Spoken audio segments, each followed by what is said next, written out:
Hello, everybody, and welcome to tonight's Roadmap live stream. I'm JD, and we're in the office tonight. Hello, welcome, Matt. It's nice to be able to actually do a roadmap where I can actually sit and talk to you like this, rather than sort of pointing and looking randomly over. Window in the other side of the screen. Yes. So, Matt, hi, welcome to welcome to tonight's roadmap stream. How are you doing tonight? I'm doing very good, very good. Good. It's going to be a little bit weird for us tonight, actually, because we are very much used to sort of looking into a screen and whatever, rather than actually looking at each other. So if we do look awkward at points, don't worry, it's because we're not used to human contact. And hopefully everybody can empathise. It's a trend that's never going to take off, I tell you. Absolutely.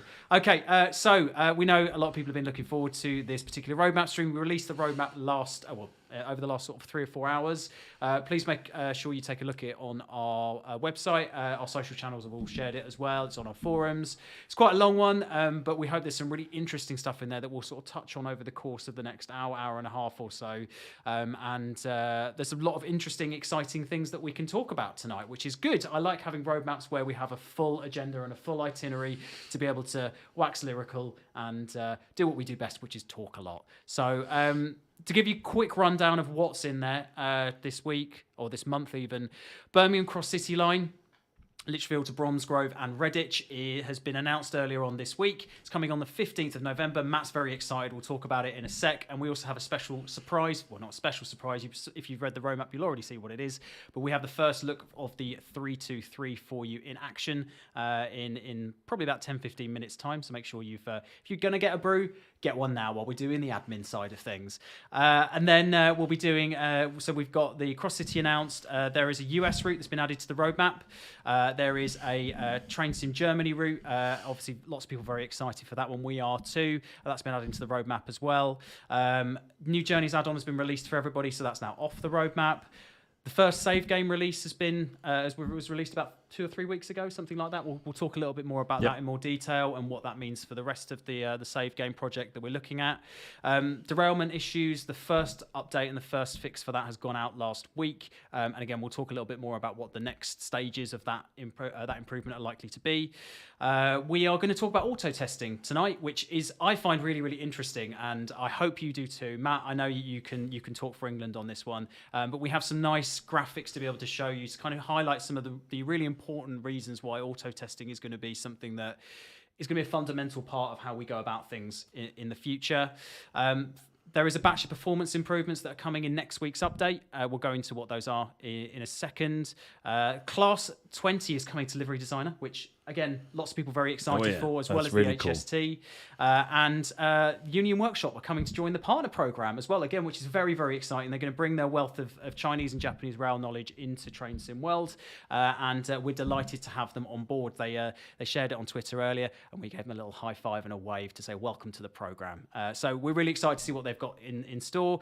We won't be talking about that too much over the course of the day, because the news pretty much is that they have joined the partner program. We don't have much more for you at this stage. And it'll be a while until we do. They're just getting started, learning the tools, and then they'll try and figure out what makes sense for their first project. So it's good news that they're here, but put it to the back of your mind for the time being, and we'll let you know when they've got some idea of projects. Yeah, same with Alan Thompson Sim as well, actually, who we announced last month as well. Treat them in a similar light to Union Workshop as well. And the important note for next week, because we are doing the Cross City preview next Thursday, but we're going to be changing the time of the live stream. So if you're used to us coming on about this time, so it's 8 o'clock for us in the UK, we're actually going to be streaming at 5 p.m. UK time next time round. So we'll shout that from the rooftops. We'll make sure everybody else is aware of it.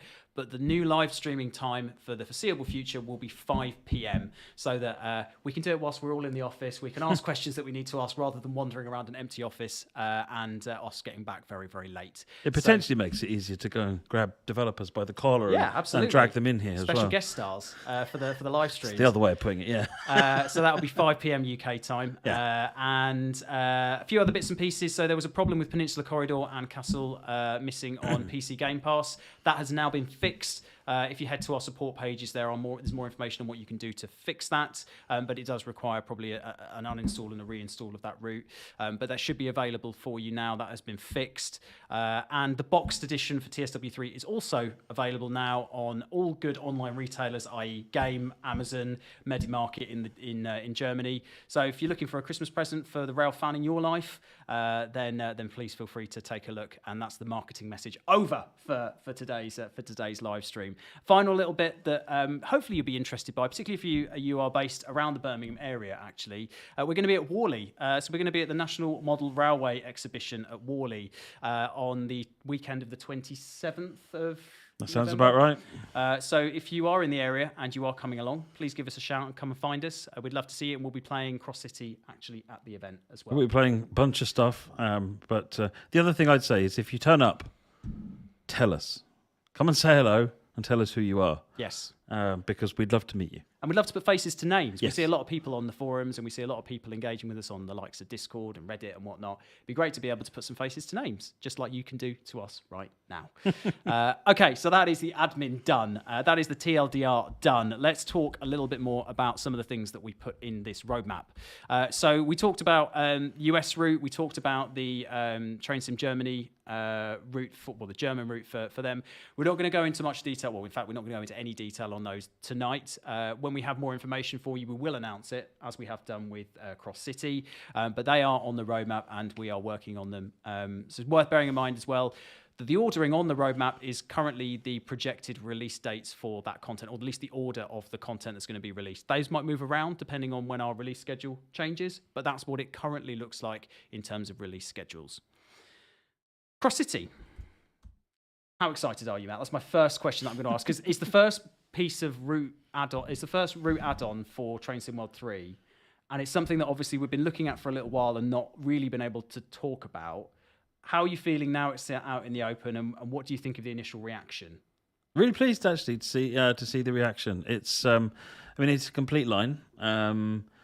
So between Bromsgrove, Redditch, and Lichfield, and obviously it's. It meets a couple of criteria that I've had, and I know that the community have had as well, which is let's stop doing third rail for a little bit. We've done a lot of third rail. Yep. And can we recognise that there is north of London? Yep. It happens that there is stuff there. So and I've been really wanting to do something like that. And the Cross City line was popular in TS1.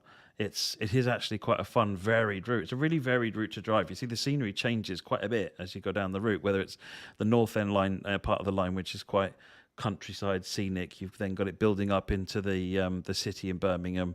You've got the canals. There's just such a wide variety of scenery in there. And even though it's I can't remember how long it is now, 30-something miles. It's actually a really interesting, busy, and it takes a good hour and 10 minutes to drive it. So it's not a short route to drive. You're going to be busy. And those 323s are great fun to drive, actually.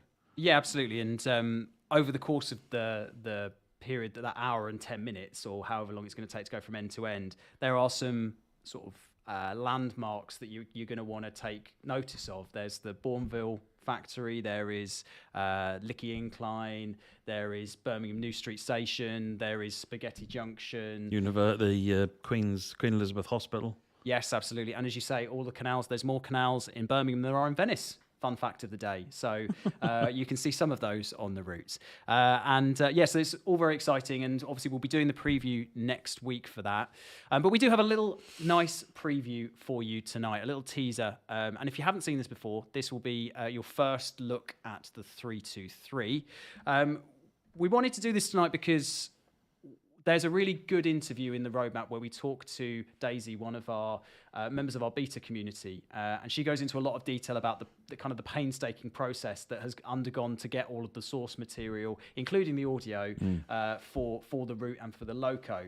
So if you've not read the interview, it's really, really interesting. It's a really good insight. And actually, when we were asking the questions, I was reading through the answers thinking, oh, I didn't know that. That's really interesting. So it's a really good insight as to how we go about doing what we do, and actually how much passion some of the people who are putting all of this stuff together and who actually go out and get some of the source material for us, how much work they put into it. And it's a really, really good little interview. But we wanted to show the 323 in kind of all its glory. There is a little caveat which we'll talk about after we've shown you it, but let's let it do the talking, shall we? Let's swap to it.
And there we go. So the little caveat that we have to make for this is we requested that our video team put this together, and then we realized, oh, wait a minute, we've forgotten to ask them for the horn, to include that in there. So you might have noticed the horn didn't quite work with the video, but it is the actual horn. Yeah, so the horn sound you heard there was the one that you would hear from the interior of the cab, not an exterior sound. There's two different horns. There's interior and exterior horns sounds. So what you heard there was what you'd hear from the interior, not the exterior. So when we showcase the route, we'll be playing the horn lots, and you'll hear it properly, as well as speeding up and slowing down the way I like to do it, which is at notch 4 and full brakes. Yeah, it's so we'll give you a good example of everything that's going on there, and you can hear the horn in all its glory, inside and out. But we didn't want to show you audio and not have the horn in there somewhere. We want to crank it up to 11. Obviously, this is a little nice teaser, and hopefully, as I say, it's whet your appetite, and then you'll be able to see the full thing next Thursday and get your form your opinion of what it's like. I mean, we've had some really nice comments. I've just been checking out the YouTube video beforehand, and there's some really nice comments on this, some constructive feedback on there as well. I think when we're looking at that feedback, we'll kind of look at it in a view of how people have perhaps reacted more to the preview than perhaps the tease that we were able to show, because obviously it provides a very small little section of what you might experience with it. So we wanted to show you that. Hopefully it's given you a little bit, because I know sounds were a really, really big thing for a lot of people when regarding the 323. So there you go. It's on our YouTube channel. If you want to watch it again, please feel free to, and comment. Let us know what you think. You might have also seen something else in that video as well. A couple of eagle-eyed players have already spotted it, to do with the lighting in that particular route, the foliage and the leaves and the shadowing. And I'm trying to prompt Matt here, because I'm a little bit in the. Where are you going with this? In the dark. Oh, right, you're going there, right? It's probably worth, Matt, or I prompt you to say, what's that all about? So it's one of the bits of feedback that we've seen on the forums, and something we'd noticed ourselves. And one of the tech artists actually was taking a look, and this is related to how trees look when they are outside of the shadow range. Particularly when they're far enough away that they are reduced to being mere billboards. So a billboard, when we talk a lot about level of detail and how an object gets simpler the further it gets away, so that it can be faster to render. You don't render a full detail tree if it's a mile away. But the problem is that a flat plane that's got a picture of a tree on it, essentially, I mean, I'm simplifying, doesn't capture light at all. So they end up looking really flat and green and actually completely out of place. So it's those kinds of areas that the tech artists have been looking at, and they've come up with a way of generating the what they call ambient occlusion, the sort of the shadowy bits of it, to really give it depth and better light reaction. So actually, you should see that. The way the trees look all the way out to the distance actually looks quite big improvement. Good. I mean, I understood about 3 words that you said then, Matt, but I assume, it sounds really great, and I'm sure that players will really appreciate it. And we're looking at doing that also for a few of the future pieces of content that we're working on. It'll be standard going forward. Yeah. It'll be standard going forward. Lovely. People asking about free chocolate bars when we stop at Bourneville. Should we leave that one in people's leave it to Let's talk about that. Let's talk about anything related to that when we come back to it. Yes. Okay. So a couple of people asking about GSMR as well. We did mention that there have been a few expansions to GSMR, and do you want to just quickly touch on those? Obviously, we'll go into more detail next week for them.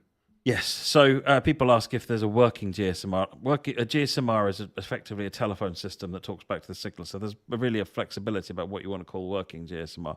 What we have got in the 323 is a step up from what's been done previously. So you power the GSMR on.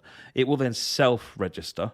So you'll see it doing its power on self-test, and then it will register, and then the identity of your service appears in the top corner of the screen. You will use the SG button to contact the guard, and you'll see the appropriate messages actually appearing on the GSMR screen as they would normally. You can do the test. There is a test button that will work. And then there's brightness and audio volume buttons, which work as well. So it's, whether it's working or not, I'll leave for you to determine whether it meets your requirement. It's a step up a fairly decent step up from where we've done it previously. It's quite fun. Yeah. And people asking about services and layers and all that kind of stuff. We have an article that we are currently drafting that will be released next week, which will go into more detail on service patterns and the layers that you can expect as well. So that will be covered. But I think it's probably more useful for us to have that in a written format and then come back to you with it on next Thursday. So we'll be talking about that then. A few other little bits and pieces, but we'll hold those in reserve because we're going to, obviously, when we do the preview, we want to hold a little bit back, so a few little surprises for you. So I think, is there anything else that we want to talk about with relation to Cross City? Because, as I say, I'm conscious that we want to leave some stuff up to people's imaginations for next week.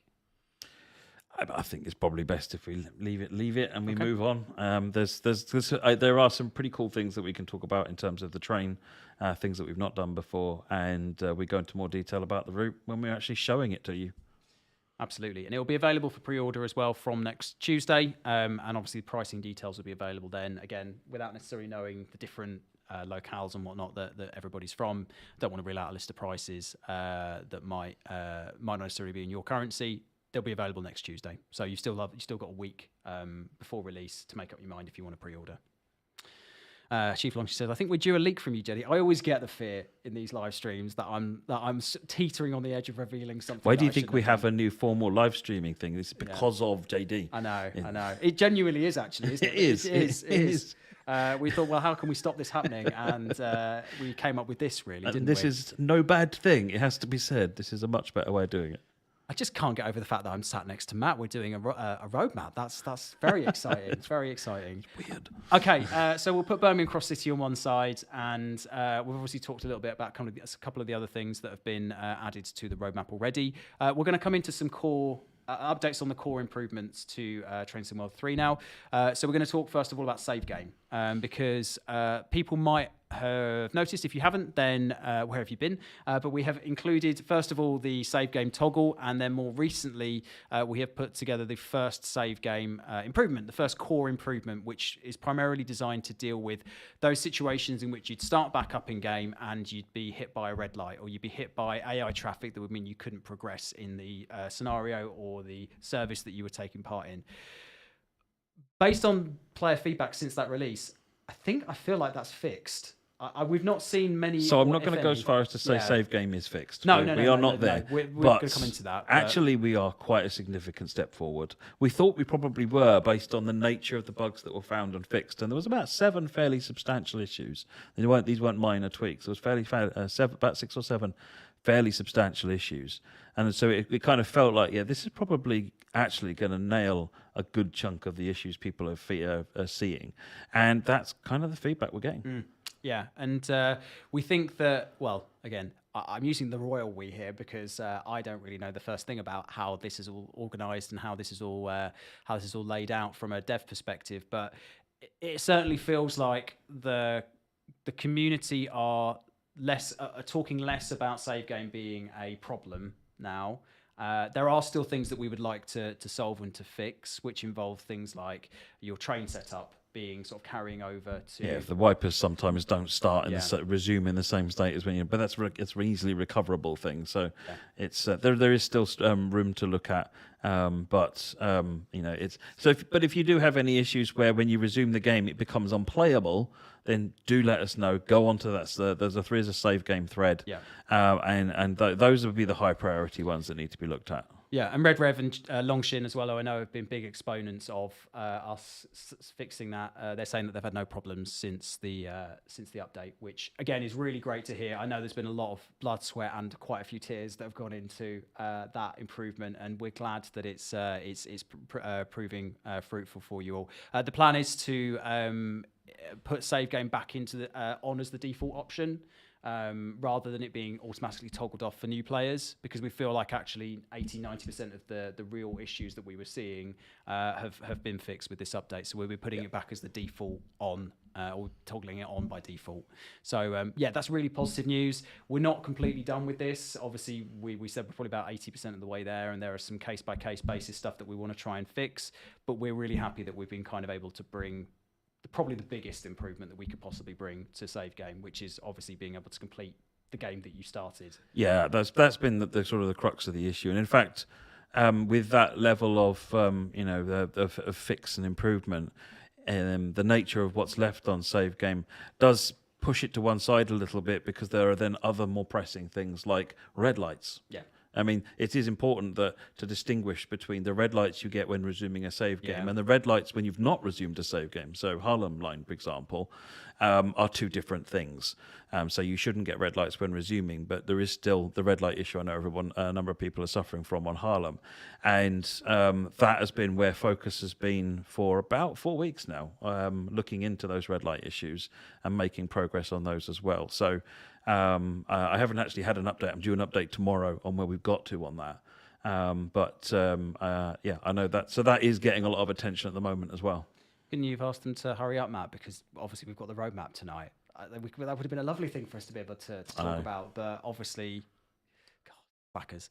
Terrible, isn't it? Okay, let's talk Add-ons Manager then, because that's, we know. So I'm going to start this section by saying, we know how frustrating it is playing Tetris with your add-ons and trying to work out what you need to plug into where in order for XYZ thing to work with a very limited selection of your memory on PS5.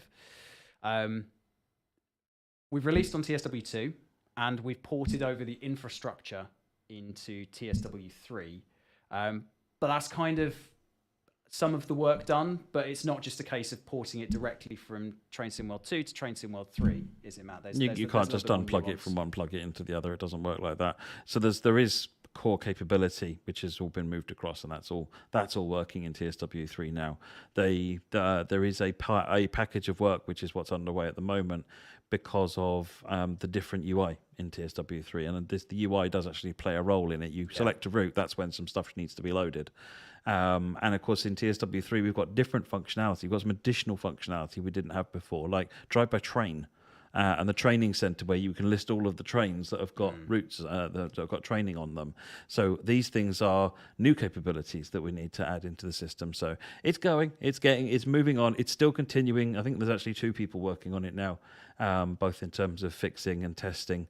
So it's I don't have a date that we can share yet in terms of when it'll be done, but I guess we just wanted to assure you, still going on that, it's still working hard on that. Yeah, and it might not seem like as a player there's a lot of progress being made, and we can understand that because we said a similar thing, I think, in sort of 2 or 3 separate roadmaps. I mean, I feel your pain. It's terrible. It's been going on for such a long time now. It feels to me like the light I can see the light at the end of the tunnel. Doesn't seem like it's an oncoming train, the light is a little bit of a distance away. Yet we are getting there. We are desperate to see this out and fixed for everybody. Yeah, I mean, just from a purely like business perspective, we know that there are people who are, I want to get this add-on, but I can't because I can't get rid of any of my. And from a business perspective, we're like, well, okay, well, we're losing money here, aren't we? So it's not a thing that we would. It's something that's really high on our priority list because we want you to have the best possible experience that you possibly can. and we want you to feel like you're not having to play this game of, oh, what does this layer onto, or what does this layer onto? If I get rid of this, then I can't use it on this route. And taking all of that out, I think would be, for me, it feels like almost like a bigger achievement than the save game. I know it impacts more people, but I think given how long this has taken and how much it'll be big, it'll be huge, yeah. Yeah, in terms of a bespoke solution that's had to go through so much kind of testing and so much, I guess, building out, rather, because it's not something we've been able to sort of grab from anywhere else, because we're one of the very few titles that would have a problem like this. So it's certainly been a trial, and as I say, it's difficult for obviously for people on the outside to understand kind of how much time has gone into this when it looks like from the outset there's not actually a finished product yet. But we assure you, please bear with us and understand that we are doing our best to try and get this out to you as soon as we humanly can do, and we appreciate the frustration. And if it were me as well, I would be incredibly frustrated. So yeah, we all are, trust us. Yes. Jason's asked, is it on a par with the jackhammer? This is more complicated, I would say, than the jackhammer. Oh, this is far more complicated than the jackhammer. Once we'd figured out what the jackhammer was, I think the solution wasn't too bad, actually. But this is just a mammoth engineering. This is a major new feature for the game, in fact. Think about it like that. It's actually a major new feature for the game. It's just really frustrating. It needs to exist. Yeah, and I think as well, it's important to know that they're fairly nominal, but it'll help with things like crashing potentially as well, and there might be some performance improvements that come as well, because you're mounting less add-ons onto your game each time as well. So those people that are currently having some performance issues, and we'll come into that in a second, it might well be that this helps to alleviate. It's not going to be a silver bullet, but it might help to alleviate some of the problems that you're seeing as well.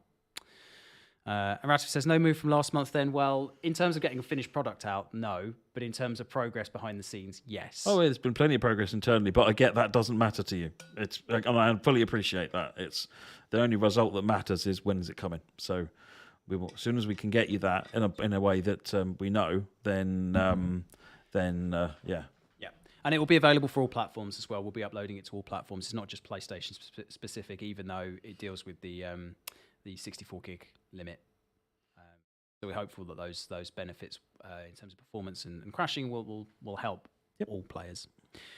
Okay, so moving on to performance improvements. So this is obviously one of those things which is an ongoing project. There's not something that we're going to just be able to click our fingers and say, okay, this is now running exactly as we want it to all of the time. So it's more incremental improvements that we're looking at doing over the course of a slightly lengthier period of time, isn't it, Matt?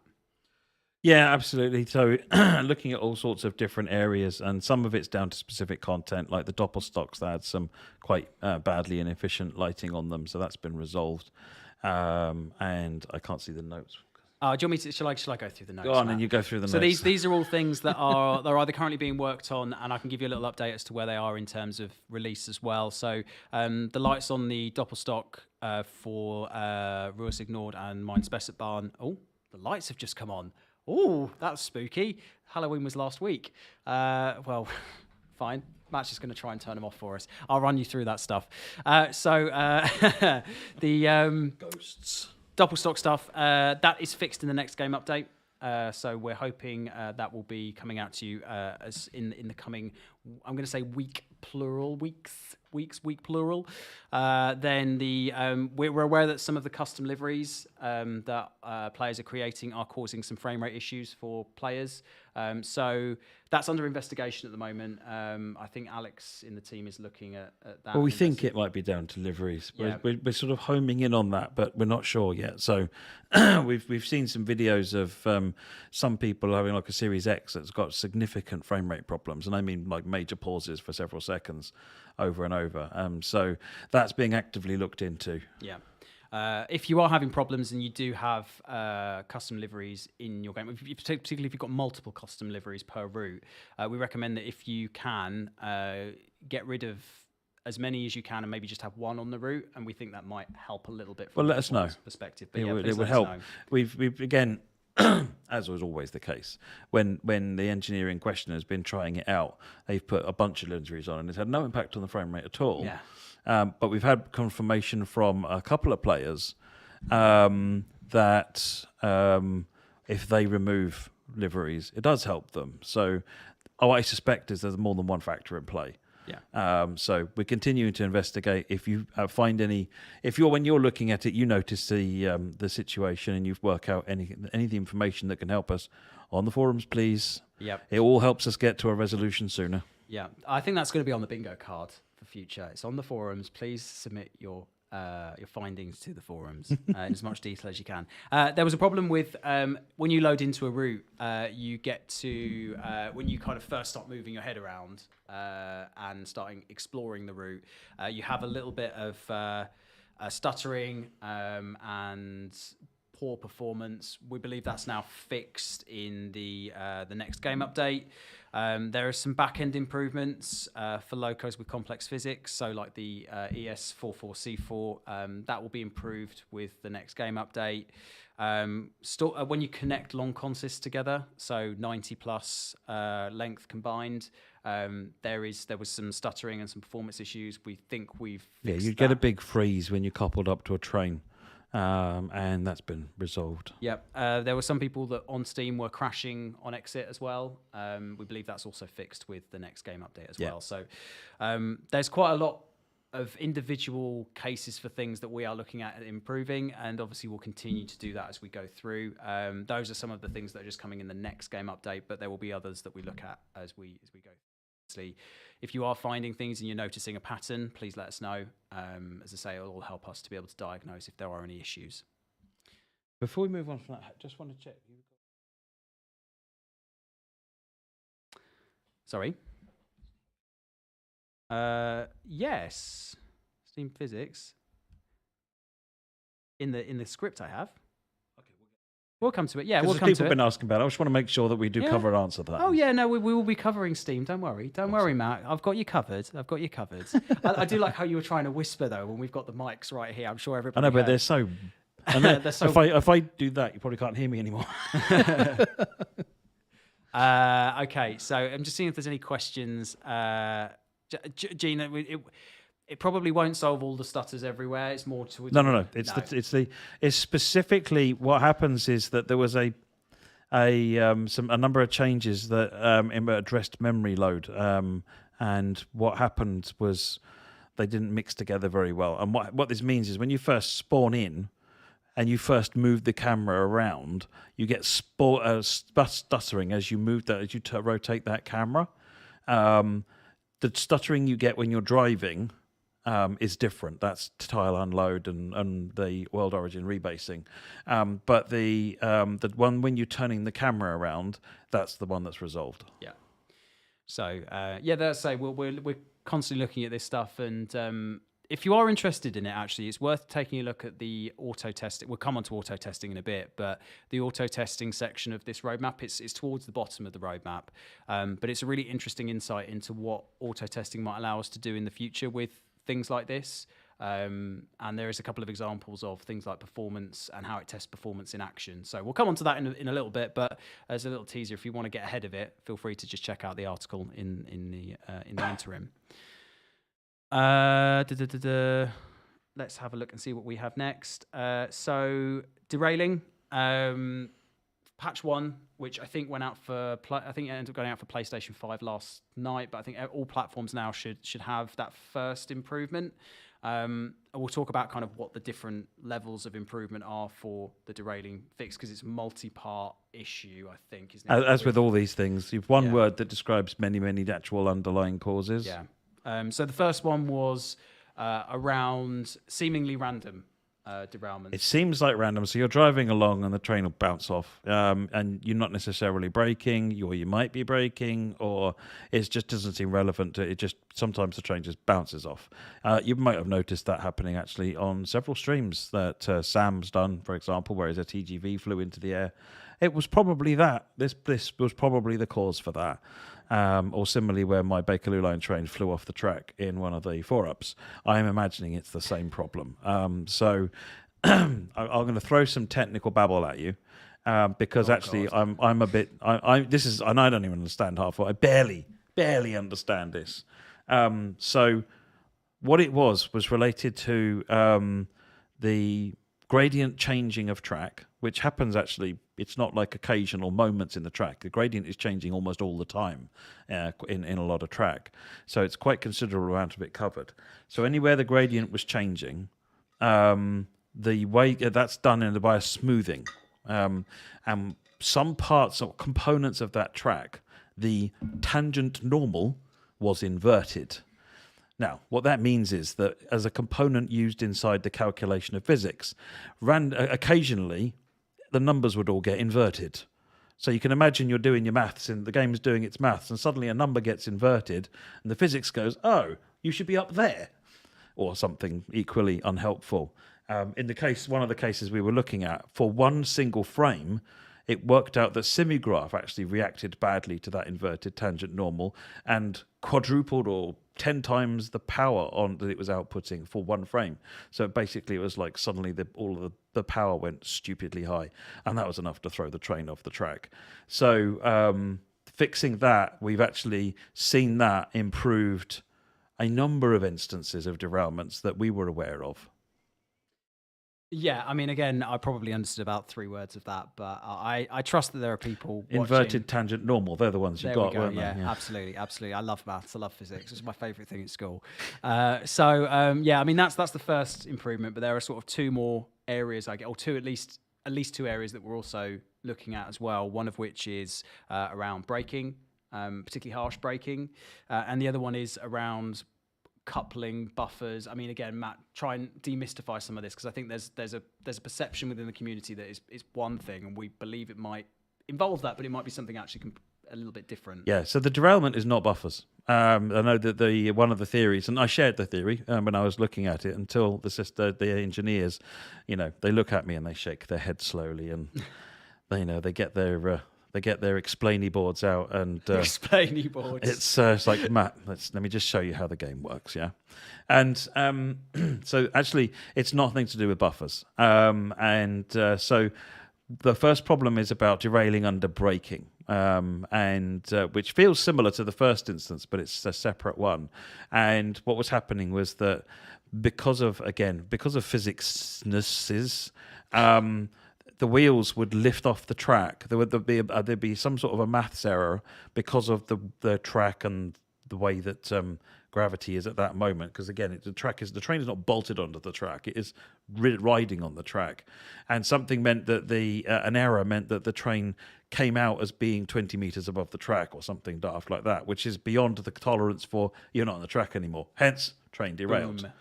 And as soon as the train derails, it switches over to being a traditional physics entity in the game rather than being a train on track, which is why then it all just kind of goes a bit weird. And if it hadn't done that, then it would have probably carried on going, but then everything else would have not quite worked. So it was doing the right thing, but this error was causing it to come off. So we think that's resolved, and that'll be coming in. That's in QA, and that'll be coming out in a next update, or a coming update. Don't promise that, Matt. I don't think it's the next update. So that's being looked at the moment. Again, testing is looking really positive on that. Good.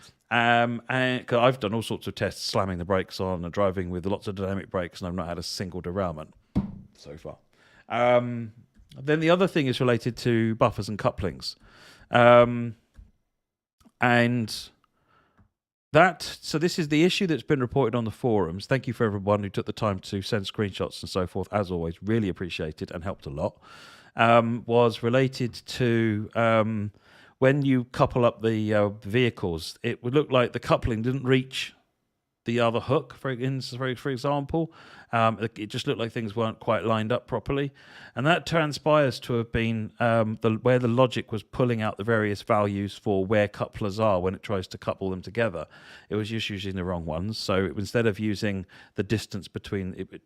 I can't remember exactly what values, but it was using some of the wrong ones, getting itself confused. It had limited impact on the physics, but it was bad. It looked bad. It was just visually bad. That's been resolved again in the coming update. We've seen the improvement on that one in the dev builds now, so that's good. It will be coming up in an upcoming update, not the next update. Everybody, before you get really excited, I've seen the build for the next update. It's not in it. No, it's not in the next update. No. Yeah, so that's a big improvement on that one, so we'll see how these updates go out to see if we've actually cracked the derailment issues now, and we can and whether or not you confirm any more, where are we now? Essentially, we need to re-baseline and see where things are at, because again, a lot of these changes, these are not light-hearted changes; they're fairly deep in the system, so they're getting a good thorough test. Then they'll go out, and then we'll see what your feedback is, and we'll take it from there. Yep. A couple of people mentioned the Steam border as well. The Stream border saying pre-order now still, which we'll fix for next time round. Don't worry. Yes, I've seen a few people mention that. You can order pre-order. You can't order pre-order Cross City, but you can wish list it. So there we go. There's my other marketing plug for the evening. Just the one. Just, yeah. Well, yeah, you know me. Chuck them in wherever I can. Okay, so there's something that we kind of talked about a little bit last time was sort of graphical pop-in and all of that kind of the stuff that's kind of connected to graphics and loading and line of level of detail. Level of detail, that's what it means. It's been a long day. So we've seen a few conversations on the forums about this and how Train Sim World 2 routes on Train Sim World 3 is seemingly having difficulties with that. Now, Matt, I know that you've spent quite a lot of late nights taking a look at this and investigating and seeing and trying to compare where we can the changes, or if there are any, between what you would expect within Train Sim World 2 and Train Sim World 3, specifically Train Sim World 2 routes within Train Sim World 3. That's the key thing, because we haven't changed the Train Sim World 2 routes, unless we've told you we've changed them. We haven't changed them, and we haven't changed the underlying time of day systems and so forth. We are not expecting them to be changing. They're essentially running on the same environments. We purposefully make separate instances for the new stuff so that it won't impact the old stuff. So I was quite alarmed when I was seeing comments saying that they felt that TSW2 routes weren't up to the standard they were on TSW3. Yeah. So what we've spent some time. I've spent some time with all people on the forums, and just massive thank you to some of the effort. I call out Chief Longshin actually specifically, who's actually put some serious effort into try and demonstrate the issue. Because what I was asking for is, show me pictures of it not right. In both the same screenshot in TSW2 and in TSW3 with the same TSW2 route. And the conclusion we've come to is the lighting is exactly the same. Where it gets confusing is that TSW2 routes, the clouds affect the lighting the wrong way around. They make a route bright when the clouds start appearing. That's been a long-standing issue. And so if you were unlucky, you'd get a screenshot that was super bright in one of them and normal in the other one. And actually, you could invert that just by being unlucky with where the clouds were as well. So no difference there, at least. Now, that's a separate thing that needs looking at. But that made me happy that the lighting is the same. And then the other one is level of details, track draw distances, things like that. And again, so far, in like-for-like comparisons, not seeing any difference. Now, if you disagree, then please go onto the forum, look for the threads. And what I need is the same screenshot taken in TSW2 and the TSW2 route in TSW3, and then we can compare them like for like objectively. And they need to be identical time of day, same zoom level, and then we can look at it. And if there is an issue, we'll look into it. But I need to see, and so because we can't reproduce it. I actually for a little while had the tech art team trying to reproduce it, and they gave it back to me and said we've not done anything here. There shouldn't be any difference. Yeah, I mean, I guess obviously in that particular instance, we're not seeing any changes from TSW2 routes to TSW3. Are we happy with how things are with the TSW3 routes in TSW3 in terms of LOD, in terms of? I think there's always going to be improvements. I mean, I'd always like to get the LODs working better and the pop-in working better, but it is working as intended at the moment. So we can certainly try and but what I'm interested in at the moment is making sure we haven't degraded anything, and certainly from what I'm seeing so far, that seems to be the case. Okay. Cool. That we haven't. Right. Okay. Quick update from the special projects team. Obviously, we don't have Adam on the stream tonight, but we do have some cool stuff to show for you. So we mentioned in the roadmap stream there is going to be another addition to Livery Designer coming up. It's going to be the Class 20, and we've got a little nice slideshow. I was doing so well there. A little slideshow for you to just show some of the work in progress stuff that Adam's team are looking at. Oh, chopper heaven. Very nice. It's really good to see the Class 20 in the livery editor. There's a bunch of different liveries you can make in the Class 20, as well as it being quite a nice, open canvas for some really awesome things, and obviously a dubious coat of pink paint. Well, yeah, I mean, we've got some pink coming up, don't worry, Matt. But these are obviously the Class 20. There is an update on this in the roadmap article, but this has just gone into testing. So no release date as of yet, but we're excited to bring it to Livery Designer. Sort of on that theme, we also have the HST, which, as I say, we're kind of showing some more work in progress screenshots of at the moment. Obviously, we've gone through the first round of testing. There's been some feedback. Adam and his team are looking at it, and they're creating lots of lovely pink carriages for everybody. And I can confirm that no Matt Pedalstons were harmed in the making of those pink carriages. So that's just the update on the HST. Again, no release date for you as of yet, but Adam's team are taking a look at it. This has been a big project for them. It was always going to be a big project, and it's good to see it coming to fruition. So big hats off to Adam's team on that. It's a great result. Wonderful. Okay, let's go back to full cam, shall we? Woohoo! You're mastering that Steam Deck now, Oh, JD. I know. It's the first time I've ever used Steam Deck tonight, and I am loving it, I have to say. Very much enjoying it. That is a very quick update for Special Project. There are some other things that they are looking at, like Peninsula Corridor and Oakville subdivision timetables. They are still looking at that. Progress has been made on the issues preventing them from being simulated. They're now moving forward again to get those updates ready for release to you all. They are rebuilding the grade crossings in Peninsula Corridor as well. And they're also looking at things like medal thresholds.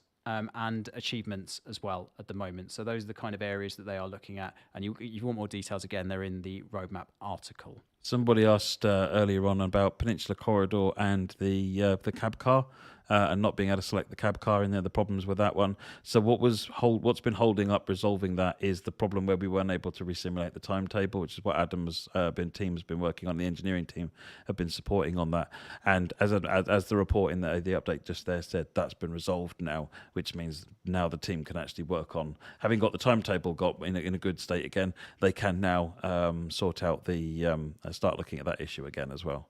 Yeah, a couple of questions about the Livery Designer compatibility and why that's such a big project. Because I guess from an external perspective, so players looking in and checking out these screenshots and the updates that we're given, it perhaps doesn't seem as complex as other things that we're looking at. So why is something like this as complex as it is, and why is it taking perhaps longer than maybe? Well, it's not taking longer than we'd like, but why is this a larger project than perhaps it seems initially? So one of the problems is the HST was our first passenger train that we ever made in the game, ever. So we don't make trains like this anymore. So it's required more work than if we'd just made the HST. It would be less work to make it work on Livery Designer than taking the very first that model, really old one, several years old now, because we just do things a different way now. So that's one of the things that's made it take longer than it should have taken. There's also a lot to an HST. There's a lot of different vehicles in it. I can't remember how many different vehicles it is, but it's not just a bunch of coaches. They're all different coaches, or at least there are several different types, and they all need doing independently. Whereas when you make a normal livery, you can optimize if you're actually representing a particular livery, in the 3D modeling tool, you will apply the texture exactly where you need it. And you can make it really quite optimal specifically for that livery. When we do it on the Livery Designer, we need to have what they call a UV unwrap, the way the texture wraps around, I think wrapping paper around your present, essentially. The way that the wrap of the texture is across there needs to be done in an efficient way that doesn't increase the amount of RAM that's being used, but does allow it doesn't mean that you end up with these gigantic pixels, because the definition pixel density is too poor. So mapping that, coming up with creative ways of solving those problems, and then doing that across multiple vehicles is where that is. But I think the crux of the difficulty has just been because it was an old loco, and it's made to an old way of doing things that we don't do that anymore. So they've had to fix some of those old learnings and improve the train. Okay, cool. Rasmus asks, should Oakville Rapid Transit and Peninsula Corridor still be unavailable from the store? I can't download them. We're not aware of any current store issues. We think in theory, we've solved everything that has been reported to us. So if you can submit a small support ticket for us, we'll see what the issue might be, because not quite sure which store you're on, and it'd probably be more helpful for one of the team who has a bit more one-to-one to be able to do that rather than us answering support tickets live on stream, which I can't imagine is particularly exciting. How much fun would that be? Okay. Should we talk Spirit of Steam? Let's talk Spirit of Steam. Yeah, I know there was a lot of people that were really interested in finding out what's happening with Spirit of Steam. Obviously, there are a couple of things on the roadmap that are slightly longer term ambitions, like the manual fireman operation, and I think that's it actually that's on the roadmap. But we put an update in with the launch of TSW3, which we feel like has probably not helped things with regards to Steam physics. And we've been working on an improvement over the course of the last couple of months to fix it. There's kind of two ways that we could have done this. We could have either reverted the update, or we could have reverted what we perceived to be the update, but there might have been other problems that caused. Or we could try and find a solution, which is probably going to take a little bit longer. But Matt, can you give us a quick update on where we're at with this? Yeah, so any kind of physics system requires core code updates to implement the capabilities that are needed. In this case, the Steam physics model needed to have an improved drafting standard. Or drafting is the air taken over the fire. If you imagine building a bonfire and you blow on that bonfire and it makes the fire go up. There are multiple ways of drafting on a steam engine, and particularly at low speeds, they weren't particularly effective. They were effective just about enough, but not enough for a better simulation. And so there'd been a lot of changes in the core code to improve the way that drafting works. But the simulgraph changes to use those changes hadn't been done. And so they went out, they escaped. And what the end result of that was a degradation in the way that the system worked, because now the simulgraph and the core were out of balance. Rather than step back, we decided the best thing is just get these new changes working, because it will result in a better driving experience with drafting working. And I'm happy to report that bit of it is done. It's literally just about, I think we had the first build yesterday, so we're going to start looking at that. And early reports are definitely showing a big improvement. And this is not a big improvement necessarily just on what you've got right now, but how it was originally at launch as well. You'll find that your cutoffs can be a little bit higher, and you'll get more power out of the steam that you're building as well. So it won't run out of steam as well. So it should be better, a lot better actually. So we're going to dot the I's, cross the T's on this, and then we'll let you know when that's coming. Yeah, absolutely. We want to, because it is one of those routes which we took a lot of pride in. We take a lot of pride in all of our routes, but it's one of those ones that you could tell how long it's taken to get to releasing it. What was it? 2 years, something like that, pretty much. So we want to try and make the experience, because it is a unique experience currently within Train Sim World. It is, yeah. As positive as it possibly can be, and when we're doing things like looking at what other Steam content might look like in the future, we want to try and make sure that we've got this solid foundation. Yeah, that's the way of putting it, a solid foundation. So there are two other issues. One which I've just seen mentioned in the chat, AI SPADs, that is being looked at. And then the other one is just a real annoyance, but actually is related to the drafting fixes, because it's affecting testing the drafting, is being able to keep the firebox door open, because the AI keeps going to close it all the time. Super annoying. There's a couple of improvements going in that we're looking at the moment, but the core physics change, the actual root of the problem, we think we're cracked now. Yeah, so Carl, your suggestion around the unexplained scenario failures, that's probably more AI. That's the AI SPADs. AI Yeah, SPADs, we think we've got a handle on where that's happening. It seems to be a train. I think one of the community actually said it was something to do with the turntables. So we are investigating. The good thing is a reproducible problem like that, the logs kick out and tell us what the train was and where it was at the time it did it. So cool. Okay. Spirit of Steam, I think, is something that we'll keep coming back to. We'll keep talking about because it's, again, a labour of love on our part. We want to try and make sure that we're doing the best that we can by it. So there'll be these kinds of things that are coming out regularly over the course of the next few weeks, months, years, probably. And we want to try and, as I say, get it in as good as possible state that we can do. Yes, a lot of feedback on Spirit of Steam. So we'll. Oh yeah, Derek's asked anything regarding the Blood and Custard Mark 1s in timetable mode as well. I've not looked into that yet, so I'll get someone on the team to take a look at that one. Yeah. The same with Elf 4E Blue, talking about AI Steam sounds. I know that something was done in that area. Let me go and catch up with the team on whether or not that's resolved. Cool. Okay. So we're going to talk a little bit now about auto testing, which is something that we touched on in the last roadmap, something that we, I suppose, introduced in the last roadmap. And we said, we promised you that we would go into more detail this time around. And I asked Matt to send through a quick summary on what auto testing was. And I got 3.5 pages worth of copy and text that I could edit down. And it was great. It was brilliant. Actually, I read through it. And if you haven't read through it, it's really, really good insight into what it allows us now to do and what we'll be continuing to do with additional content. But tonight, we've got... we're not going to do 3.5 pages worth of reading what the roadmap is. I wanted to show some stuff. I wanted to ask a few questions. It's not a PowerPoint presentation, don't worry, everyone.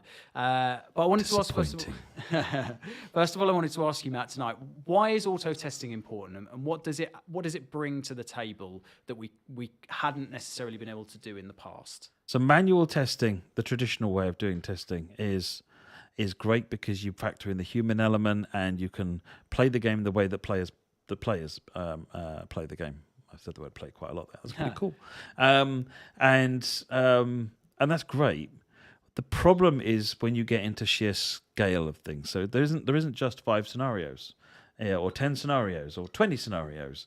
There are, take Brighton, 4,400 services, and your average route is over 100, 200. Which is, even at that level, is beyond the ability to manually test. It would just take too long.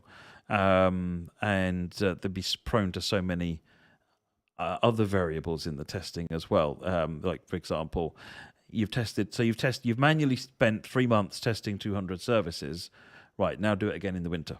Yeah, and we've made a change. Do it all again. Yeah, we've tweaked something. Yeah. We fixed a bug. We moved a wagon down the track, but you'll need to retest everything because we resimulated the whole timetable. You can imagine the QA team having some fairly short, sharp words about things like that. Keyboards were being thrown, controllers being chucked at screens. So it becomes, as the scale of the game and the scale of TSW is phenomenal at this point, it actually becomes impractical to manually test. Now, that doesn't mean you don't manually test because you still want the benefits of that. So still going on with manual testing, and that, if anything, that's ramping up. But what you then want to do is think about, and it's not just the services, it's every tile on a route. Are you going to visit every tile on the route and check it and then do that over and over again? There are thousands of tiles on routes, and tiles are 1 kilometre square. So this is where auto testing comes in. So we've got 3 different auto test suites that we're running at the moment. And an auto test suite is some code running on a machine that does a job. I mean, it's not a product or anything like that. This is all stuff that we've written ourselves. So the first auto tester that we wanted to look at was frame rate. And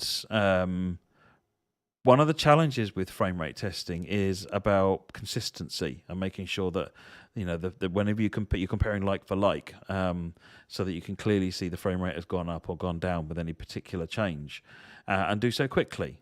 So with the way that our auto tester works at the moment, so just take Cross City as a case in point. The route was coming up fine in the auto tests. So it would effectively, over the course of an hour or two, jump to every spawn location that we've defined for testing purposes, and it would capture frame rate, capture memory usage, capture a screenshot, and then move on to the next one. And after a little while, certainly by the time anyone comes in the morning, there's been a pass over the entire route. So you end up with something like this. Ding, ding, ding, ding, ding. Ding, ding, ding. So, he loves that Steam Deck. It's flawless. I love Steam Deck. Where has it been all my life? So this is a web tool. It actually produces a report many, many pages long. This is the top of that report, which just gives you a bit of a summary. So this is the cross-city route on PlayStation 4, because it actually is not just auto testing on PC. It's testing on Xbox, PlayStation 4, and on PC. Now we'll over time expand that to other platforms as well, but that's where we're testing at the moment on the auto test suite. And so we were seeing on cross-city some decent frame rates. It was fine. I mean, early development going through development, the frame rates will naturally drop because you're putting more and more assets into the route, and that's somewhat expected. But suddenly, one of the we came in and checked the report, and there was all red. Everything was red, and red means we're below 20 frames per second. Not and good. That's not a good place to be. And in fact, not only were we below 20 frames per second, at least 2 of the spawn points were coming up at 2 frames per second. So based on that, we kicked out we got the team to go and have a look and find out what's going on, and it took 2 or 3 days to figure out what had happened. I actually can't remember what it was they fixed, whether it was to do with the track or the terrain textures or something. But they worked out what the problem was, and then the following day, boom, you can confirm the frame rate on all of the spawn points had come right back up to where it was supposed to be again. Yeah, so to put that in context, that might have been something that the human QA team might have found 2 or 3 days later, through their testing, and then by that point there might have been other changes that have been made. There might be new builds, and trying to find out and source where that problem is would have been a lot more challenging than if we had something like this. Well, one of the first questions you say, you'd get a report when next time you get a build that goes into QA, because that's not every night. That's whenever there's a sensible time to start again. Yeah. And then the QA engineers would have said, "Oh, I'm seeing bad frame rate at Redditch." Oh, okay. Yeah. And right. It's quite subjective. And it sounds like it's just Redditch, and so you then have to work out. Where is it everywhere? Is it one place? Is it just in parts of the... This tells us instantly it's everywhere. Yeah. Which immediately says, oh, it's not going to be an asset in Redditch that's got a problem then. It's got to be probably something like the terrain, the sky, the global things, essentially, something like that. So it means that we can quickly home in on problems with a tool like this. And this has been really, really useful. Yeah, and as I say, this is for PS4. The frame rates on Xbox One are slightly lower than this from what we've seen, but as I say, there's still a significant amount of green in there at the moment. And, oh yeah. Soho Depot, don't worry.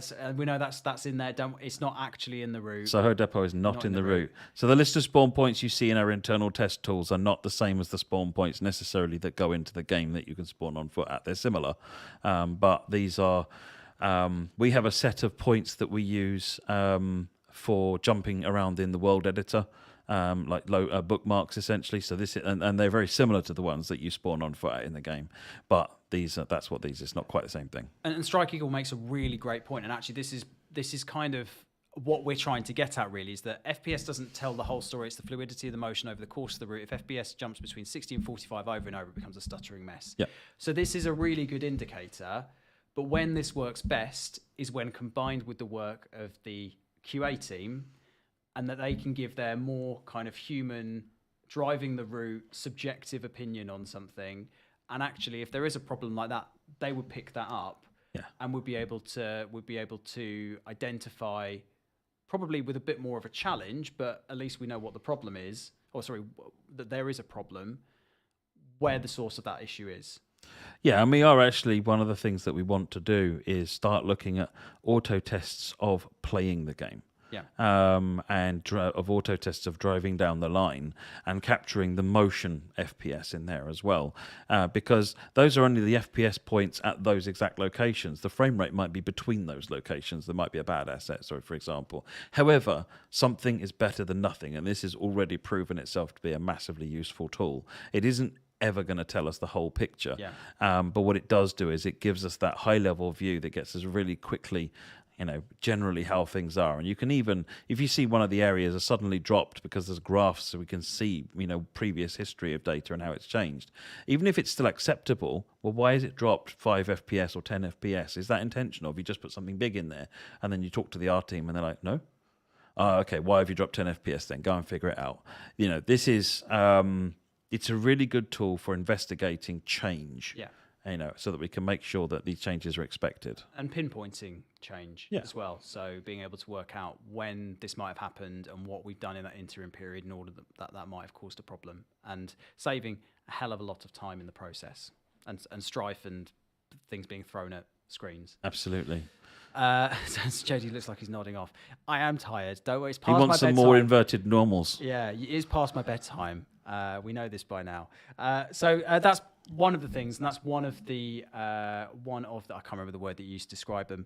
Auto test suites. Suites, that's the word. That's one of the suites. The next one is around resource usage, and you've kind of touched on this a little bit already in terms of how we go about using some of the assets that we do within the world of the game when we're developing Train Sim World 3. But resource usage, I guess, is something. There's a slight nuance to that, and I'm not going to be able to tell you. I'm going to ask Matt what that really means because I'm kind of filling a little bit here. So yeah, resource usage is so some of one of the examples is we'd be play testing the route, driving down the line, and it would crash, and it looks like an out of memory crash. Well, why is it an out of memory crash? And that probably means that there's a bad asset been added, or there are too many. Sometimes, route creators they're really passionate about creating some really awesome scenes, and it's sometimes you need to step back and actually, in the context of the whole thing, there's too much there. Or we had a couple of instances in the past where, due to a bug in Unreal or with our tools, I don't remember which one it was, but we'd actually doubled up every single tree in the route. So we had twice as many assets. And in a busy route with trees, massacred the frame rate and also really hurt the memory usage as well. And that shows up in graphs like this. So this one we prepared earlier. So what you're looking at on this graph is southeastern high speed. Yeah, this is southeastern high speed. And this is looking at polygons, so the triangles and the shapes that make up the 3D models. How complex are the 3D models? And you can see, looking at where the sort of the more, it's like a heat map. And if you look at the sort of the warmer coloured areas, you can sort of see that's where the route is, isn't it? And that's because there's more assets in those. But then if we see something off the beaten track that's warmed up too much, or possibly there's something been done where it shouldn't be, and we can go and tidy that up. Or we can look for something which is out of the ordinary. Now, you can just see this instantly by looking at the map. And similarly, the graph on the right-hand side has sorted the tiles in order of complexity. So you can see, the absolute worst case there is something with, I don't know, call it 2,000 models on it. And we can then click on that and jump to find exactly what that tile is. Yeah. So we can see this stuff very quickly. There is no manual way of doing this. Well, I say that you could probably fly to every tile, run some things, and it's just not practical.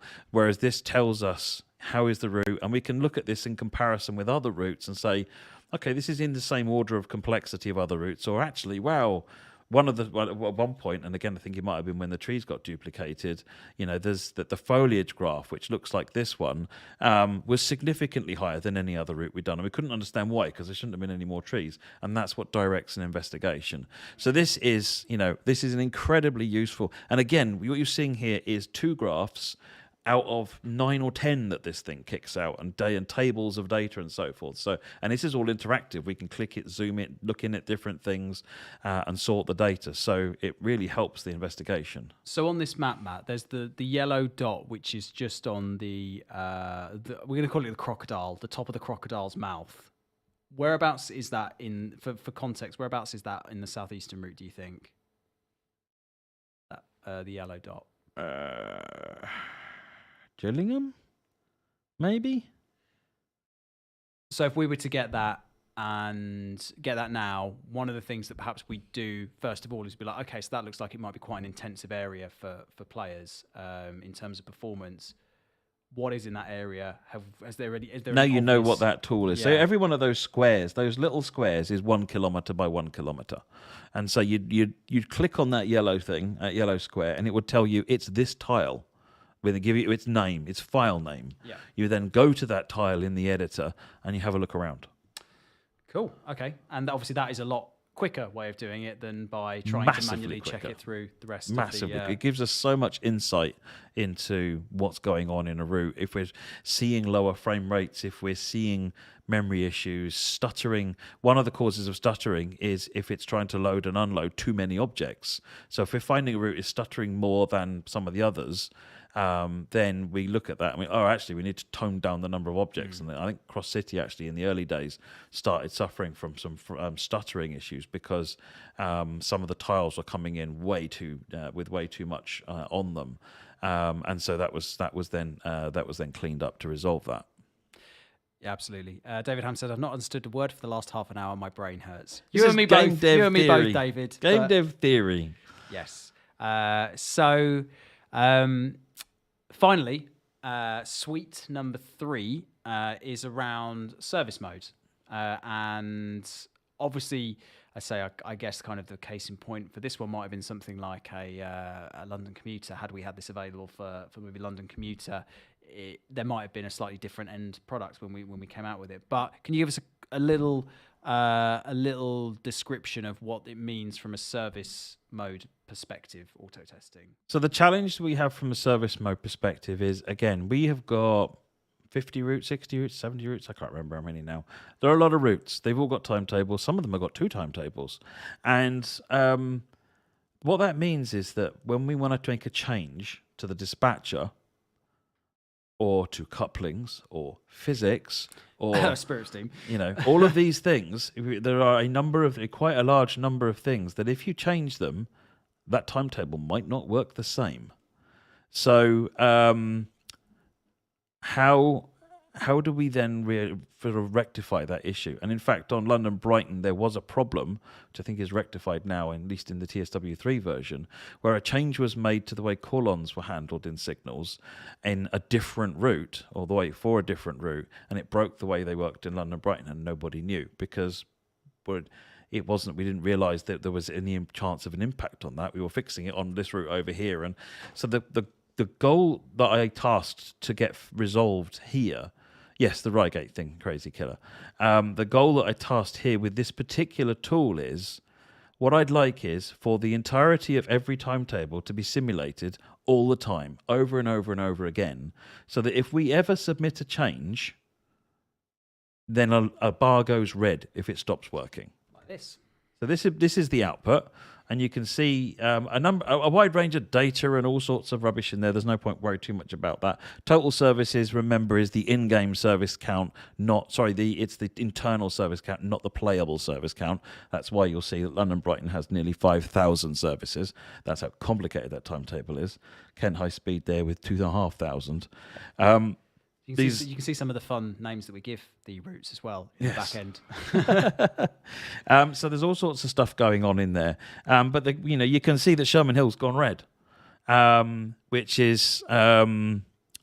means that we can now see that something we've done has broke Sherman Hill. So it's not simulating from start to finish.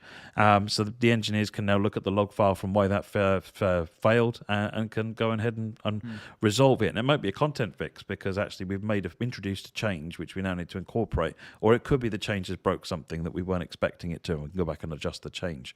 So what this means, and this takes, I think you can see from the execution dates there, that it's taking about 1 to 2 days to simulate every single timetable in that list. So anytime an engineer submits a change, within 2 days we know if anything's broke. Yep. And that is amazing. Doing this manually would just you'd do it probably once a month at best. And this is just kicking this data out instantly. absolutely. And Saturn Ring asked, does it go to work on third-party routes? Where you can see Penzance Truro in there, which is West Cornwall local, or Luzerne Circe in there as well. So the answer to that is yes. Oh yeah, we test everything. It doesn't matter whether it's made by a third party. We will put everything in this. This list doesn't actually include everything because they weren't in when the time. We've been adding them gradually to build the system up.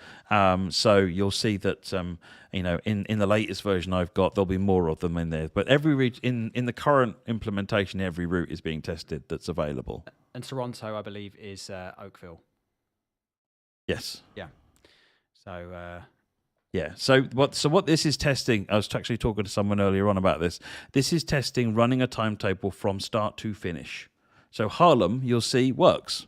It is the GCC NYH timetable, even though you're seeing red lights when you play it yourself in some cases. So why is that? That is not being picked up by here. And that's because the red lights are caused by how the game spawns midway through a timetable. So the fact that it's green on here says that timetable works, and the problem is how it's spawned midway. So that's the work that's been going on, is looking at that side of an issue. And but the fact that it works means that fundamentally it's a solid foundation to go on. So this tool alone has been really good. The next step in evolution for this tool is then to actually individually play every service on every timetable and prove they work, and that would highlight the red lights, the red light type issues. Yes. I talked to them all about PowerPoints as well as DTG graphs, to be honest, mate, being kid. I feel like Excel is the new PowerPoint now. Yeah. We're going to be excelling with that in the next few roadmaps. So, genuinely though, I think someone put it in the chat as well. This feels like a game changer. This feels like it's something that is, I guess long overdue, but it's also something that, when used correctly and used in a way which is consistent and providing obviously the tool operates in the way that it's meant to, will allow us to be so much more confident in some of the things that we're doing. What it does is it gives us the confidence to be able to know what the impact of a change is, so we'll be more confident in making changes. Yeah. We can be a bit more bold with some of the fixes that we want to put in, knowing that within 24, 48 hours, we'll see if anything's broken. Whereas previously, and a big shout out to the beta team, it has literally been a brute force case of we will put some of these fixes in and then go out to the beta team and say, please, please, please, can you run stuff on every single route? And we'll see you in a couple of weeks. Along with the QA working on it as well. And we have these big coordination spreadsheets where everyone records what they're doing and what they've seen. And this does all of that overnight for you. Yeah, and Chief Longshin asked, will this allow longer routes, more complex routes? I guess in its current format, probably not. These are supporting tools. They don't on their own. This is not automatic procedural scenery generation, which is what more would allow you to do that. What these tests are doing is they're helping the baseline quality level and the changes and fixes then all be seen on a holistic level, rather than I did this thing, I checked that one thing, it was good, I broke 4 other things, but I've no idea about those. So this gives us the full picture overnight of the impact of change, which is it is absolutely incredible. But it will support in the longer term doing something longer routes, but it's a tiny bit of that part of that story. A lot of time for all of the Excel puns in the chat as well, so thank you very much, everybody. Word to the Excel puns. Thank you. Final question in this section, Matt, is that what is next for auto testing? Because obviously this is still quite new for us. This is something that we're kind of still getting to grips with a little bit, but it's started to be built into the way that the teams now work.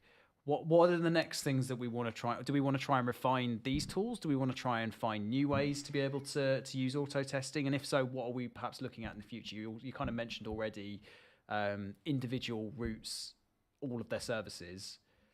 Is there anything else that we want to try and focus on? Oh, loads of things. Essentially, one of the ways we've been looking at how we do this and what we work out next is what problems are we having today, and how can we automate ourselves out of ever having that problem ever again? We find a problem with a timetable not working. We get from reports from players of a timetable not working, like the London Brighton one, and we can't think why, because we haven't changed it So why would it stop working? And then you realise after, like, when Adam started looking at Peninsula Corridor and they couldn't resimulate the timetable, it's like, okay, what's the actual picture? How many of these timetables don't work anymore? And a tool like this means that we know that stuff instantly, or near enough instantly. So it's really driven by what problems we're having. And I would say that the driving along a route, capturing the graph of frame rate as you go, recording hitches and so forth, because we do want to, we are looking into things like the hitches as well, looking into the driving every service so that we can find the individual services which run into problems. And there are also content-related tools related to the assets that are in the routes and how they're structured, and data that's set up on those. That just having something flag up overnight, oh, this has gone wrong on this route. Great, thank you. It's very, very useful tool to have, but we'll be. Oh, hello, my audio died. I can now hear it over on the far side as well. Oh, can you hear me? It's going to be a. Can you hear me, everybody? Okay, audio is bad. The mic is broken. Right, bear with us a second. I'm just going to.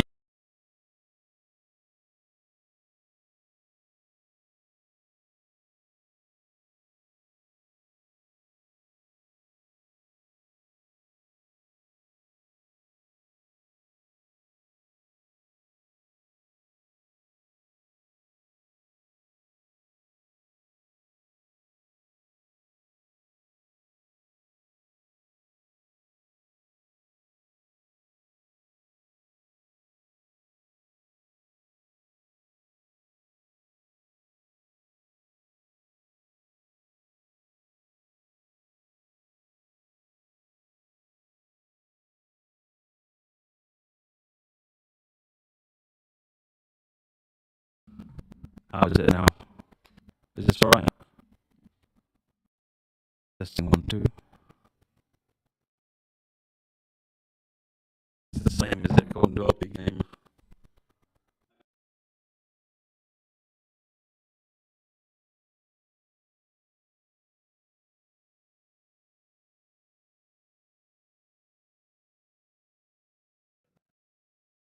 Testing 1, 2. How is this?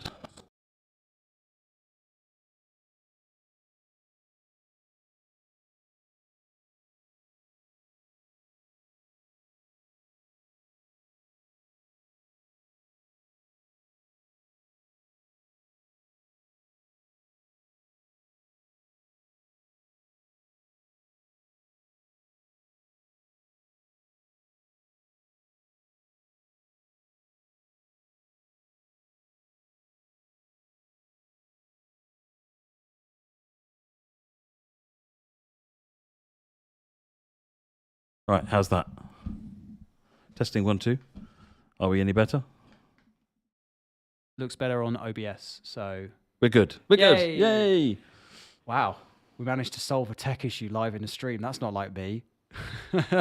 So that was voice meter basically being utterly bored of hearing about auto-tune and saying, get on with it. Yeah, apparently not a fan of auto testing, which I am. I think, and we were just talking about this beforehand.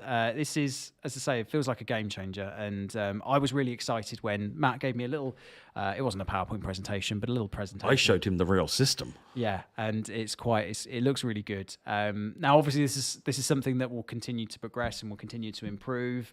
We'll continue to expand the functionalities of, and as we said before, this isn't used as an indicator or an early warning system or something that allows us to be a bit more focused on some of the things that we're looking at doing and being perhaps a bit more bullish about some of the changes that we'd like to make. But it obviously doesn't change the fact that real life humans also need to be able to test this stuff as well. Yeah, they're crucial in the whole process. They remain crucial in the whole process. This helps guide some of what's going on. It helps not just the testing, but it also helps the development side of it as well.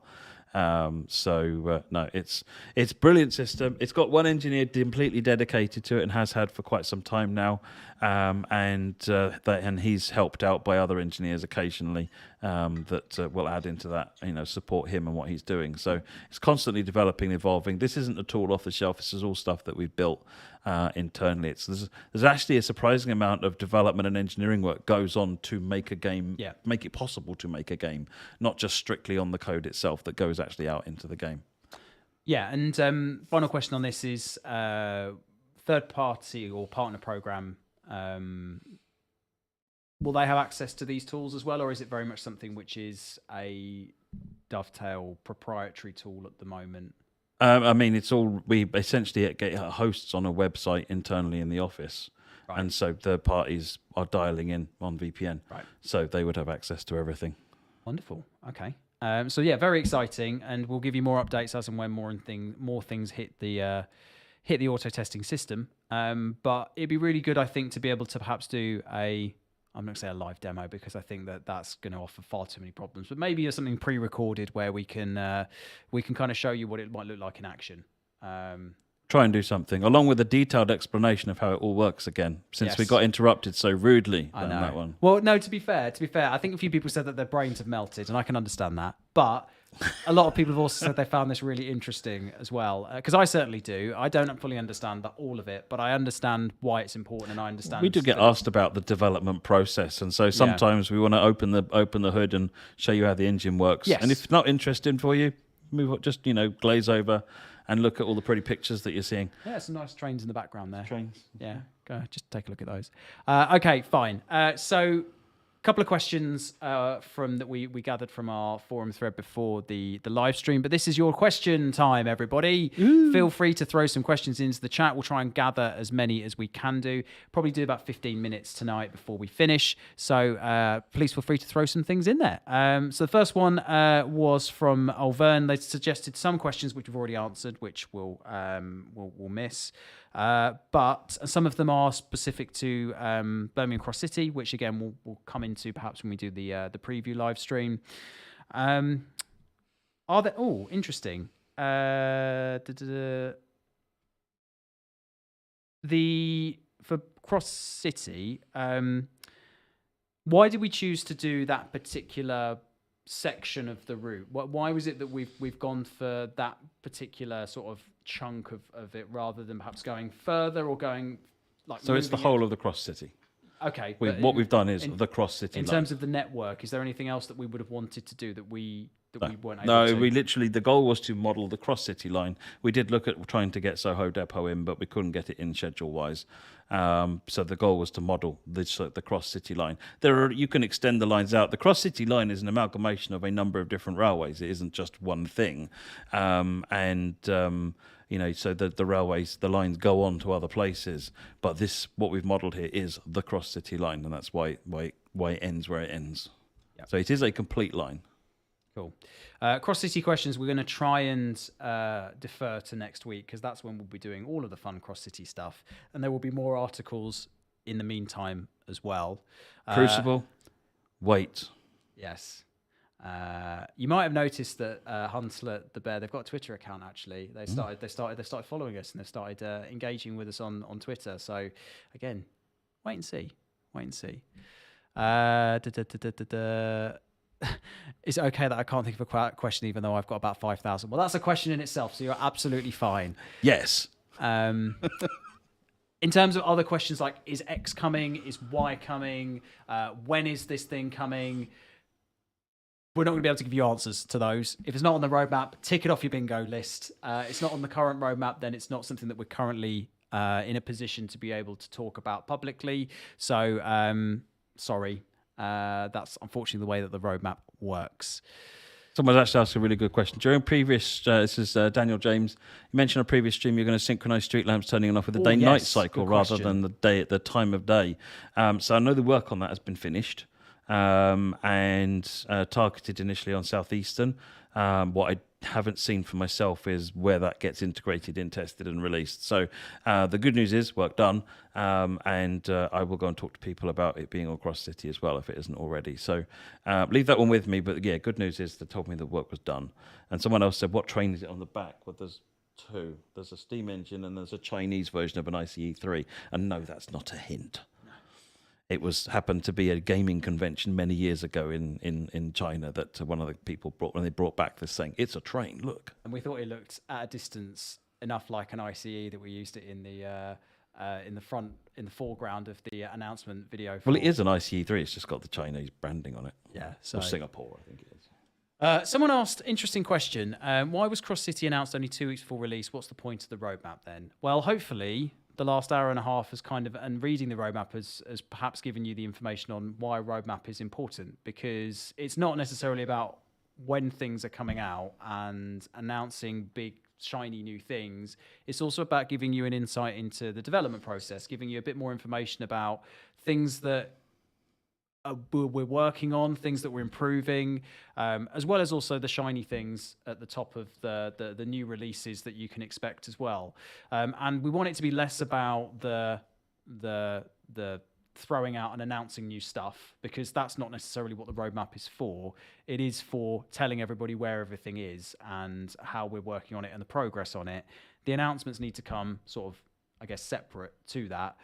Cross City, we felt like 2 weeks was probably about enough time to be able to get across everything we wanted to get across, and also to be able to kind of keep the momentum going with the release as well. If you announce something too early, there are questions that you can't answer. There are questions that we will not be able to give a satisfactory answer to, whereas 2 weeks before release, development's pretty much complete at that point. Yeah, we could answer everything.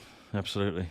So not to say that there isn't an opportunity to tweak things after that 2 week window, but it might be something that happens as a post-release improvement or as a day one patch rather than the release build, for instance.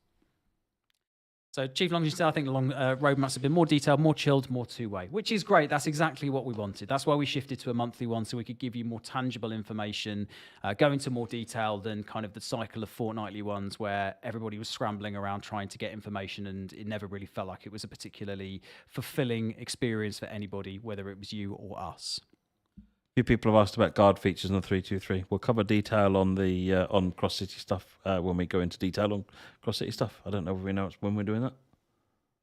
The live stream? Yeah. Yeah, we did at the start. Okay. 5 p.m. next. 5 p.m. next. 5 p.m. next Thursday. There you go. So that's when we'll go in. We'll go. If you've got questions on Cross City, save them, write them down. Maybe we'll start a thread to capture them, but we'll cover them off when we're showing it to you. What we'll do tomorrow is we'll set up a thread for Cross City questions, and we will ask you to, as per usual, go into the forums and suggest your questions, and we'll collate them all for next week. So with the 5 p.m. Rail Fan TV, will all future streams be from the office now or just previews? Well, this is a happy coincidence because I was in the office anyway. We would probably have done this remotely otherwise. We'll try and do things like previews from the office because we think that they are better done from the office. We want to try and give it as much opportunity to look as good as it can be. And with remote live streaming, sometimes there are factors outside of our control that we can't really help. So we want to try and do as many sort of the preview, high-profile live streams as we can in the office. Things like roadmaps might end up being part remote, part part in the office. Other fun stuff we'll probably still do from home though, because a lot of people don't live particularly close to the office, myself included. And whilst Matt lives here and has a really great time of it, I personally would also like to go home at some point, please. That's overrated. I know. As is sleep. What's that? Derek asked, what do third-party devs require in order to join the partner program? I don't know if that's a question better asked for Adam, but yeah, but I think essentially, one of what Adam's looking at, certainly for the early days of the program, and yes, this is early days, as we're expanding out, we're looking for third-party devs who have got like a good proven track record. Because deving on TSW is a lot harder, bluntly. It takes a lot more time. So you want to work with a team that you know has got the staying power to get to the end. Because we spend a lot of time working with third parties to help them. We give them access to our team and spend time on calls with them, showing them things. And so we want to make sure that that's going to bear fruit. And so at the moment we're working, but that will expand as we go. But at the moment, yeah, it's really people who will be able to step up. Absolutely. Yes, I do have pink bed sheets. Yes, I know that comes as a real surprise. A couple of questions about auto testing. One from Suggs. Will auto testing be used on older routes to further improve them? I guess so. We have done occasionally brought because with the service mode stuff, we always run it on all routes. Yeah. So that's already on all routes. In terms of the FPS and the other routes, not at the moment, but it certainly can do. So it's not it's not out of the bounds of possibility, but it actually it requires quite a lot of space and time to do those things. So I think we do 8 routes at the moment, running in the auto test analysis every night. So all of TSW3's core is in there all the time, for example. Yeah. Cool. And Ratifus asked, does auto testing include safety systems on? No, because at the moment nothing is driving the trains. So the timetable simulator is literally all AI trains running up and down, which is why, and it runs at about 20 times faster than normal speed. In fact, if we look at the sheet in the image, it tells you how long in minutes the timetable took to simulate, and some of them are like an hour to do 24 hours of simulation, and that's just AI trains whizzing up and down. So what you're testing there, what it's finding out is, can all the trains get to where they're going to? Are they pathed correctly? Do they stop at the right times? And so forth. Yeah, absolutely. Terry Bartlett's actually asked something that I meant to cover earlier, but I think I've completely missed off the script. TSW2 updates, they are covered actually in the roadmap. There is a section on it, I think, in the special projects team section around TSW2 updates. Still working on them. They will be going out. Obviously, we've promised them they will be going out in. Oh yeah, not forgotten, totally. We don't have a time frame, but I know that there is an aspiration to get them out as soon as we can do. So I don't have anything else for you, but at this point, but we haven't forgotten about them. PIS issues on the TSW3 core routes. Yep, we are aware of them. We have plugged them into our bug tracking system, and the team will investigate them when we have the opportunity to. Someone earlier on asked about Mark not being able to sit down on Mark II coaches. Can you get me details of that? Send me a message, post it on the forums, because that's not one I'm aware of directly. So ping me a message on that so I can get someone to go and take a look at that one. We had a couple of questions about passenger behaviour as well. Just going to delete them all if they don't behave themselves. Obviously, you do see pictures sometimes or videos of some passengers doing very odd things, or I think those are kind of outlying things that you might see sometimes. But what I guess I'm talking about is, do we feel like the passenger behaviour, particularly rush hour passengers, is as we would want it to be? Because I know that there have been reports of people saying they've had 100 passengers come onto their train, all of them have left after one station, or they're just standing in the rain in the middle of the platform kind of, and they're not getting on any trains, or on Castle, they're not seeing any passengers at all in their ICE. Is there anything, are we currently happy with how passengers are working? And is there anything currently that we're looking at in terms of improving their behaviour? I wouldn't go as far as to say happy with where it is. There's always room for improvement on it, and there are a few issues that seem to have cropped up as well. As at this moment, I don't think anyone's looking at them, but they will be at some point, because it does need improvement. At the moment, the priority has really been on some of the more urgent problems. So, but that we are certainly aware of the misbehaviours of the passengers, and like I said, I'm just going to ban them all from the stations. Particularly the ones wearing pink t-shirts. No, they can come on. They're all right. So on the Mark II coaches, it's not an issue I've seen directly. Send it to me so I know who to, and I'll go and find out who I need to talk to about it. Rush hour passengers on Cross City, I believe there will be, won't they? That's sort of a default thing that happens, isn't it? Yeah, there's no memory issues on Cross City at all. It's running very comfortably on all platforms, so rush hour passengers are by default. Very, very specific things. Please let us know on the forums or on the technical reports, because obviously we're not going to be able to provide perhaps an insight because we're not going to be able to play them or take a look at them now. But if you leave them in the technical forums with as much information as you can do, we'll take a look at them and we'll raise them accordingly for the team to take a look at.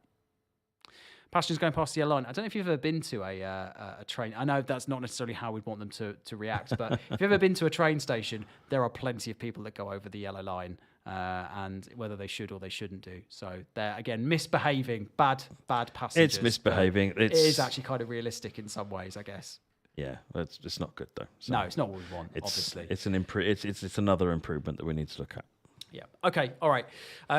I think we're going to call it a night there. We've covered quite a lot, I think, tonight. And what we'll do for anybody that's come late to the live stream tonight is we will add in the chapters and the timestamps for this particular live stream. So if you're interested in a particular section, you can just jump to that if you want to. We'll do that tomorrow morning. So if you want to rewatch it tonight, please feel free to.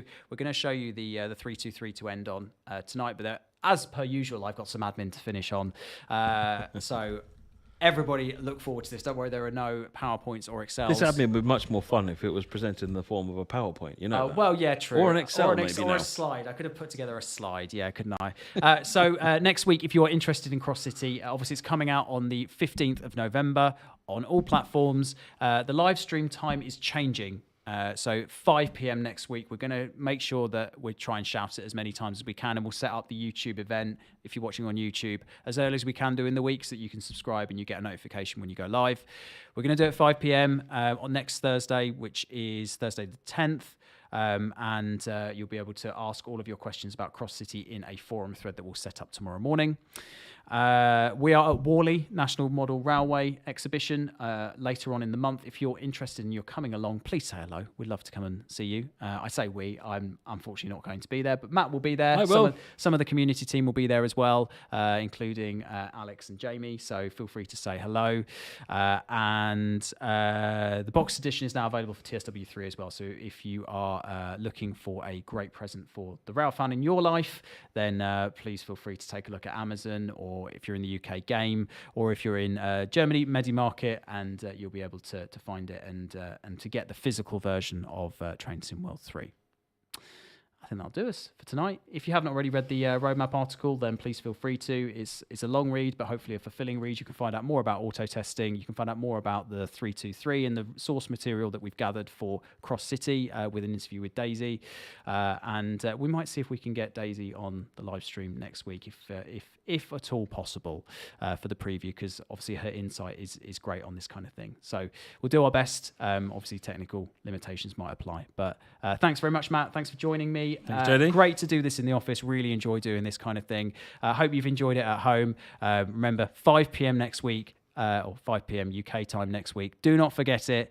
You're going to be excited. It's going to be a really, really good stream, Cross City. But we're going to leave you finally on the 323 video, and then we're going to finish. So have a lovely evening, and we'll see you next time.